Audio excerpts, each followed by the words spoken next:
আসসালামু আলাইকুম, hello everyone, welcome back to my channel Bangali Rannaghar. আজকের রান্না দেশীয় স্টাইলে আলু দিয়ে গরুর মাংসের পাতলা ঝোল। আলু দিয়ে এই গরুর মাংসের পাতলা ঝোলটা চালের রুটি দিয়ে খেতে কিন্তু খুবই ভালো লাগে। রেগুলার রুটি, পরোটা, ভাতের সাথে খেতেও কিন্তু দারুণ।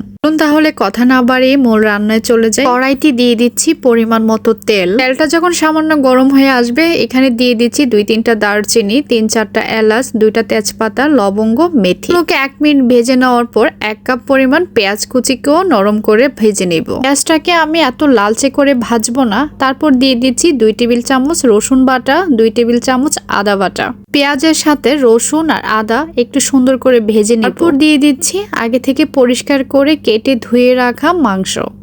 লক্ষ্য করে দেখেছেন, আমি কিন্তু হলুদ, মরিচ, জিরার গুঁড়া এগুলো এখনো দেইনি। আদা রসুনের সাথে মাংসটাকে আমি মিনিট খানেক ভেজে নিব। তারপর দিয়ে দিচ্ছি স্বাদ মতো লবণ, 1.5 টেবিল চামচ হলুদের গুঁড়া, 2 টেবিল চামচ মরিচের গুঁড়া। পুরা মশলাগুলো পরে দেওয়ার কারণ হলো মাংসের কালারটা সুন্দর থাকে। এখন দিয়ে দিচ্ছি 1/2 চা চামচ জিরার গুঁড়া, 1 কাপ পরিমাণের পানি দিয়ে এখন এটাকে আমি ভালো মতো নেড়ে ঢাকনা দিয়ে অনেকক্ষণ কষিয়ে নিব। আমি মাংসটাকে 15 মিনিটের মতো ভালো করে কষিয়ে নিয়েছি। হাফ সিদ্ধ হয়ে গেছে কষানোর মধ্যে। এই পর্যায়ে দিয়ে দিচ্ছি দেশি আলু। আলুটা দেওয়ার পর মাংসের সাথে মিশিয়ে আমি পরিমাণ মতো ঝোল দিয়ে ঢাকনা দিয়ে রান্না করব 20 মিনিট মতো। এই রান্নাটা কম বেশি সবাই জানেন, তারপরও আমি শেয়ার করছি কারণ যারা নতুন রাঁধুনি বা ব্যাচেলার আছেন তাদের জন্য অনেক উপকারে আসবে। এই পর্যায়ে ঢাকনা খুলে লবণটা চেক করে নেবেন। লবণ চেক করে দেখে আমার এখানে লবণের প্রয়োজন, তাই আমি সামান্য পরিমাণ লবণ দিয়ে আবারও 1 মিনিটের মতো নেড়ে চেড়ে এই তো রেডি। পর্যায়ে আমি নামিয়ে নিচ্ছি।